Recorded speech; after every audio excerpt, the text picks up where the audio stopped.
આ બ્રેક કરી દો, break break break break break break break break break. તો મિત્રો અત્યારે અમે આવીએ છીએ રાણગામ વાડી વિસ્તાર અને એક સાપ છે જે માટીની અંદર છે, દળની અંદર.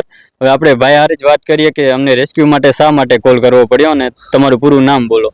મારું ગામ રાણ, કલ્યાણપુર તાલુકાનું રાણગામ અને રાણગામની વાડી વિસ્તાર વગડિયા વિસ્તાર કહેવાય છે. અને અહીંયા જમીનમાં છે ને આજ 5-6 દી હરપાઈ એક દિવસ ઓલા મકાનમાં હતો, એક દિવસ ઓલા હેડે હતો અને મારું એ રેડાક છે. એટલે 5-6 દિવસ ત્યાં એટલામાં ઘુમરા મારે છે. એટલે એમ થયું કે આપણે છે ને સર્પ મિત્ર ભાઈ છે એને બોલાવી લઈ અને જો એ લઈ જાય તો આપણે આમાં શું છે કે આખો દી કામ કરતા હોય, રાતે ઢોરને ચરો નાખતા હોય અને કોઈ પગ કે આવી જાય ને કડવું ના હોય, આપણે પગ આવી જાય ને કડી લે તો આપણે હેરાન થઈ જાય ને, એના માટે તમને બોલાવ્યા.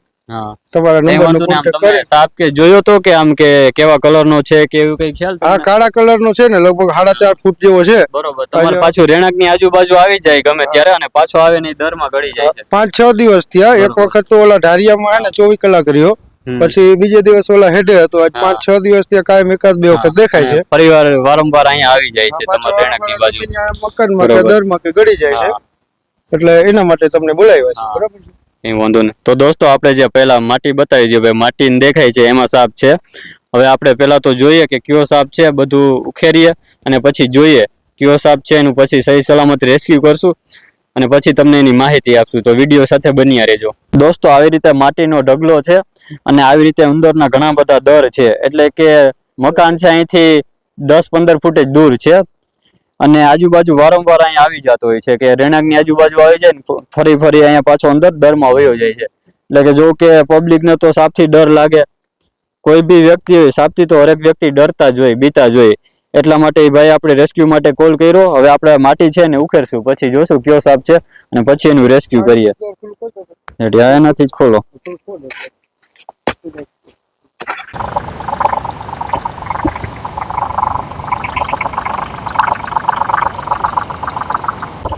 તો મિત્રો આમ તો મોટો બધો ધૂળનો ઢગલો છે, એટલે આપણે કોદારીથી થોડો થોડો કરીને ઉખેરીએ તો ઘણી બધી વાર લાગી જાય. એટલે પછી ટ્રેક્ટરમાં દાંતી ચડાવી છે ને એનાથી જ આપણે આ સાફ કરશું.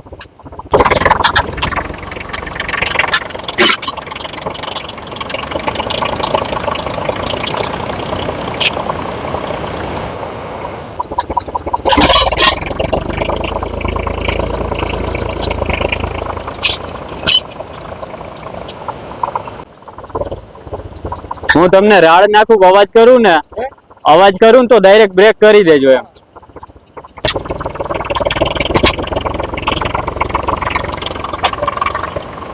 આ બ્રેક કરી દો, break break break break break break break break break.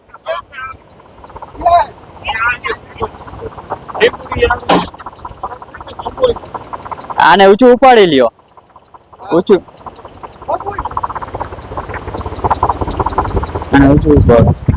નિરાતે ઊંચું ઉપાડ લ્યો, ટ્રેક્ટર પાછું ના આવવા દો. દોસ્તો દાંતી ભેગું એ આવી ગયું છે પણ એને કોઈ જાતની ઈજા પહોંચેલી નથી. એમને મને આ બંબોઈ સાપ છે. આપણે એને સહી સલામત બહાર નીકાળીએ પેલા તો, અને પછી તમને એની માહિતી આપીએ. રેડી. હવે ટ્રેક્ટર અહીંથી લઈ લ્યો સાઈડમાં.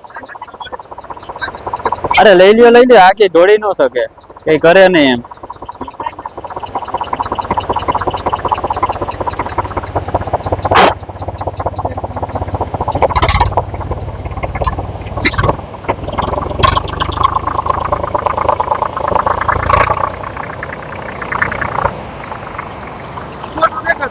હા,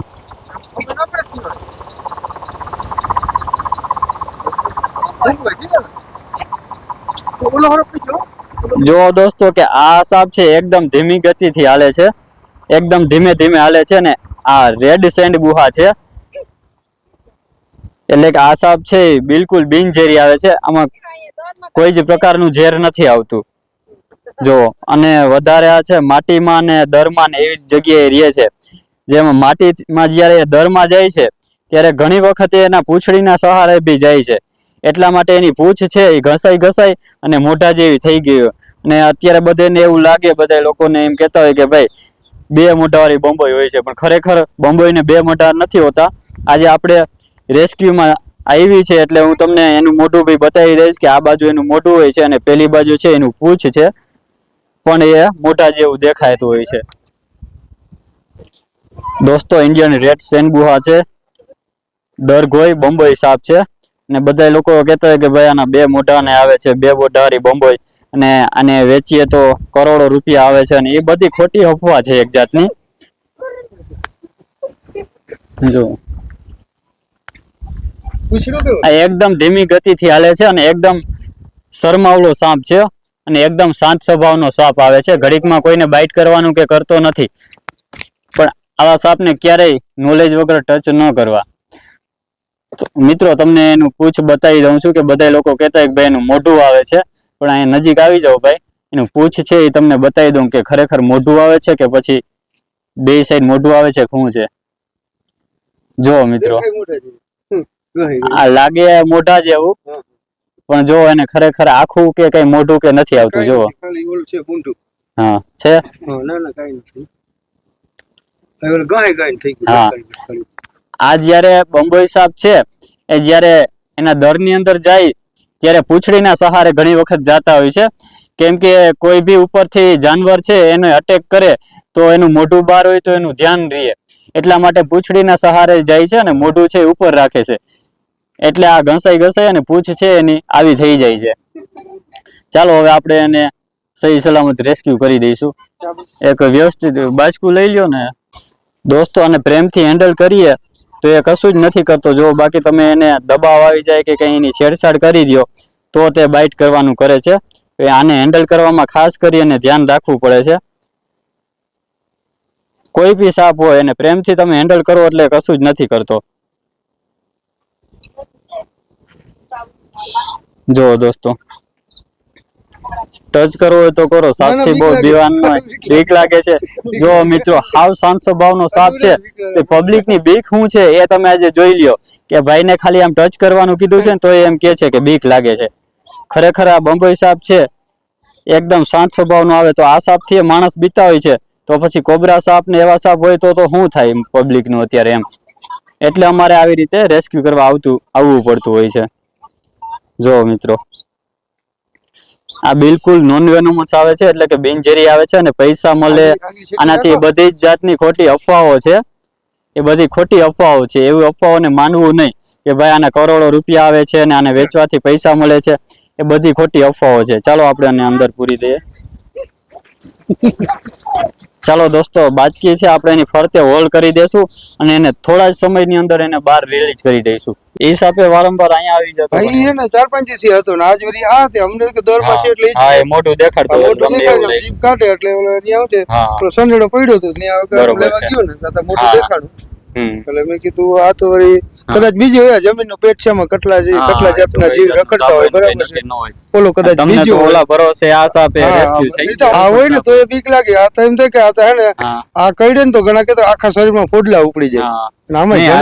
બિલકુલ બિનઝેરી જ આવે છે, કોઈ પ્રકારનું ઝેર નથી આવતું, પણ એક જાતની અફવા જ છે કે સાપને મારવા ઓલું કે આ સાપ બાઇટ કરે તો આવું થાય, હોજી જાય છે, પછી સાપને વેચવાથી પૈસા મળે. ખરેખર એ બધી એક જાતની અફવા જ છે. જો કે પૈસા બાકી તો અમારે તો શું છે ખબર છે, અમે તો કઈ જાત છે ને ઓળખતા નથી. સરપ એટલે સરપ, પછી ઝેરી છે કે બિનઝેરી છે તો અમને ખબર એટલે ડર લાગવાનો. આ બે મોટારી બોમ્બઈ કહે ને અમને તો એની બહુ બીક લાગે. આ કઈડે ને તો આખા શરીરમાં ફોડલા ઉપડી જાય. એ વાળી બીજી જાત આવતું હોય ને, એટલે આમાં ઘણી પ્રકારના તમને હજારો જાતના સાપ આવે છે. એમાં શું છે તમે ઓળખી શકો, અમે તો ન ઓળખી શકીએ ને. તો હવે સાપનું રેસ્ક્યુ થઈ ગયું છે, તમે અમારા કામ વિશે શું કહેશો? એકદમ મજા આવી ગઈ યાર. અમને તો બીક લાગતી હતી કે આ સરપ છે ને તો રાતે નીંદર ના આવે. જઈ જાગીને ત્યાં બત્તી કરી, જેને કોઈ જોયું હોય ને દિવસના આજે જાગ્યો એટલે બત્તી કરી રાતે કે આની કોઈ આવ્યો નથી ને. એટલે અમને હવે એકદમ અંદરથી ભય છે ને, અને અમને એકદમ શાંતિ થઈ ગઈ કે એને સર્પ મિત્ર ભાઈ આવ્યા હતા ને એની એકદમ આપણું હારું નરેન્દ્રભાઈ આવ્યા હતા. આપણું કામ એમ કહીએ કે ભાઈ સાપનું રેસ્ક્યુ બહુ ન કરાય, આ ખતરનાક કામ છે, અઘરામ અઘરું કામ છે, આવું ન કરવું જોઈએ. પણ અમે આ રેસ્ક્યુ કામ કરીએ છીએ એના હિસાબે સાપના જીવ બચે છે અને પબ્લિક નું સારું થાય છે. એના વિશે તમે શું કહો? પબ્લિક એકદમ શાંતિ. સાપ હોય ને તો આવતી તમને કહો અવડા નાના છોકરા રખડતા હોય તો અમારે તો હા ધરીએ ને ક્યાંથી આવીને કેતો તો નથી હું આ બાજુથી આવું, એમને આવીને કે દબાઈ જાય તો કઈડે. તો આ કામ કરવું જોઈએ કે શું કે એટલે ખરેખર છે ને આવું 2-5 ગામ વચ્ચે એક જણો હોય તો જ થાય ને કે રોગે રોગે મારવા જ ના જોઈએ જો કે ખરેખર એનાથી શું ફાયદો અમારી જેવા કોઈ લોકો હોય તો સાપનો જીવ બી બચે અને પબ્લિક નું બી પબ્લિક નો અને ઓલો જે બીક હોય એ જાતી રહી અહીંથી તમે પહેલાના લઈ જાઓ. સમયમાં એવું હતું કે કોઈ રેસ્ક્યુલર નતું હા, કે એવું કઈ નતું એટલે પબ્લિક શું કરતા કે ડરના હિસાબે સાપને મારી નાખતા હા મારી જો કે નાખતા. મારવો તો ના હોય હા પણ એ ડરના હિસાબે સાપને મારી નાખતા હોય તો છે પાંચાથી દેખાય પછી શું કરે કોઈ આજે હરફ પકડવા વાળા હું છે હા. આજ મેં આપણા તાલુકાની અંદર તમને પહેલી વાર જોયા હા કે હું 2 વર્ષથી તમને આમ નામ સાંભળેલ છે વિડીયો હા. જોતો હા. બાકી તો આપણે બીજે છે હા. આપણે વિડીયોમાં આવતા હોય 5-10 હા. વર્ષથી જોઈ પણ આપણા તાલુકામાં મેં નથી જોયું પહેલી વાર તમારું નામ સાંભળ્યું છે હા. એટલે એ સારું કામ કરો છો બાકી તો ભાઈ જો તમારો છે તમારે આમાં ધ્યાન રાખીને કામ કરવું જરૂર છે આમાં ઝેરી હોય એની સેફટી ખરેખર તમારે રાખવી જોઈએ ચાલો ખૂબ ખૂબ આભાર ચાલો તો દોસ્તો સહી સલામત રેસ્ક્યુ થઈ ગયો છે હવે આપણે આને સહી સલામત જંગલ વિસ્તારમાં રિલીઝ કરી દઈશું અને આજુબાજુ રહેણાંક ન હોય કે વાડી વિસ્તાર ના હોય અને પાણીવાળો વ્યવસ્થિત એરિયો હોય એમાં સાપને રિલીઝ કરી દઈશું ધન્યવાદ આભાર